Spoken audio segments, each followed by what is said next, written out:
Hello friends, എല്ലാവർക്കും നമസ്കാരം. ഇന്ന് നമ്മൾ കേരള PSSC, LDC, LGS,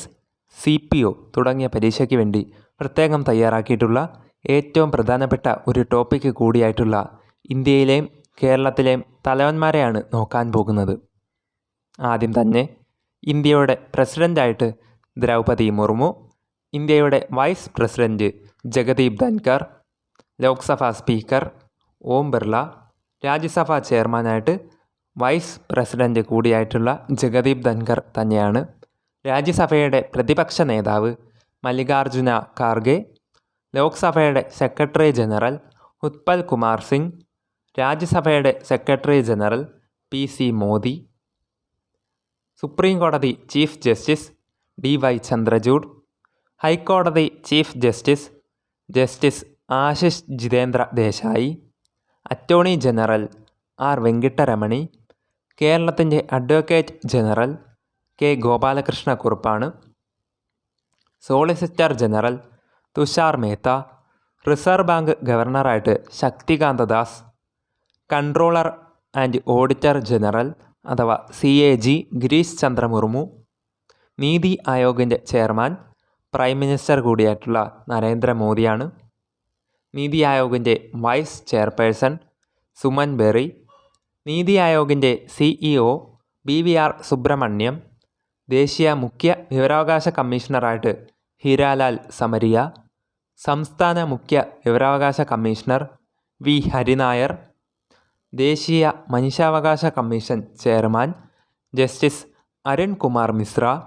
സംസ്ഥാന മനുഷ്യാവകാശ കമ്മീഷൻ ചെയർമാൻ ഇപ്പോൾ ആക്ടിംഗ് ആയിട്ടാണ് K ബൈജുനാഥാണ്, സംസ്ഥാന വനിതാ കമ്മീഷൻ ചെയർപേഴ്സൺ P സതീദേവി, കേന്ദ്ര മുഖ്യ ഇലക്ഷൻ കമ്മീഷണറായിട്ട് രാജീവ് കുമാർ, കേന്ദ്ര ഇലക്ഷൻ കമ്മീഷൻ അംഗങ്ങൾ ജ്ഞാനേഷ് കുമാർ, സുഖബീർ സിംഗ് സന്ധു ഒക്കെയാണുള്ളത്. സംസ്ഥാന election commissioner A Shajahan, chief electoral officer Sanjay Kaul, 14-ാം ധനകാര്യ കമ്മീഷൻ ചെയർമാൻ YV റെഡ്ഡി, 15-ാം ധനകാര്യ കമ്മീഷൻ ചെയർമാൻ NK സിംഗ്, 16-ാം ധനകാര്യ കമ്മീഷൻ ചെയർമാൻ അരവിന്ദ് പനഗരിയ,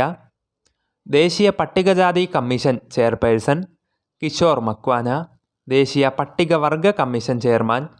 അന്തർ സിംഗ് ആര്യ, ദേശീയ പിന്നാക്ക വിഭാഗ കമ്മീഷൻ ചെയർമാൻ ഹാൻസരാജ് ഗംഗാറാം അഹിർ, ദേശീയ ന്യൂനപക്ഷ commission chairman Iqbal Singh Lalpura, ISRO chairman S Somanath, VSSC chairman S Unnikrishnan Nair, UGC chairman M Jagadish Kumar, UPSSC chairman doctor Manoj Soni, PSC chairman MR Baiju, ഇപ്പോഴത്തെ ലോക്പാലായിട്ട് അജയ് മാണിക് റാവു കാൻവിൽക്കർ, ഇപ്പോഴത്തെ ലോകായുക്ത N അനിൽകുമാർ, ദേശീയ ബാലാവകാശ കമ്മീഷൻ ചെയർപേഴ്സൺ പ്രിയങ്ക കനുങ്കോ, പ്രസാർ ഭാരതിയുടെ ഇപ്പോഴത്തെ chairman Navneet Kumar Sehgal, Indian Olympics അസോസിയേഷൻ്റെ president PT Usha, Kerala governor Uttar Pradesh സ്വദേശിയായിട്ടുള്ള Arif Mohammed Khan, chief secretary doctor Venu V, Kerala സംസ്ഥാന പ്ലാനിംഗ് ബോർഡിൻ്റെ ചെയർപേഴ്സൺ മുഖ്യമന്ത്രിയായിട്ടുള്ള പിണറായി വിജയനാണ്, കേരള സംസ്ഥാന പ്ലാനിംഗ് ബോർഡിൻ്റെ vice chairperson VK Ramachandran, Kerala Kalamandalam chancellor Mallika Sarabhai, Kerala Kalamandalam vice chancellor B Ananthakrishnan, Kerala Sahitya Akademi president K Satchidanandan, Kerala Sangeetha Nataka Akademi chairperson Mattannur Sankarankutty Marar, Kerala Lalithakala Akademi chairperson Murali Cheeroth, Kerala folklore Akademi chairman OS Unnikrishnan, Kerala Chalachitra Akademi chairman രഞ്ജിത്താണ്, ഫിലിം ഡെവലപ്മെൻറ്റ് കോർപ്പറേഷൻ്റെ ചെയർമാൻ ഷാജി N കരുൺ, സംസ്ഥാന സ്പോർട്സ് കൗൺസിൽ പ്രസിഡൻ്റായിട്ട് U ഷറഫ് അലിയാണ് ഉള്ളത്. സോ ഫ്രണ്ട്സ്, ഇതോടുകൂടി ഇന്ത്യയിലെയും കേരളത്തിലെയും തലവന്മാർ എന്ന ഈ ഒരു ടോപ്പിക് ഇവിടെ പൂർണ്ണമാകുന്നു. നിങ്ങൾക്ക് ഈ വീഡിയോ ഇഷ്ടപ്പെട്ടെങ്കിൽ ലൈക്ക് ചെയ്യാനും നിങ്ങളുടെ സുഹൃത്തുക്കൾക്കായിട്ട് ഷെയർ ചെയ്ത് കൊടുക്കാനും നിങ്ങളുടെ വിലയേറിയ അഭിപ്രായങ്ങളും നിർദ്ദേശങ്ങളും ഇനി വേണ്ടുന്ന ടോപ്പിക്സുമൊക്കെ എന്നെ കമൻ്റായിട്ടിട്ട് രേഖപ്പെടുത്തി അറിയിക്കാനും മറക്കല്ലേ. കൂടുതൽ വീഡിയോസ് ഉടൻ വരുന്നതായിരിക്കും. ഏവർക്കും നന്ദി, നമസ്കാരം.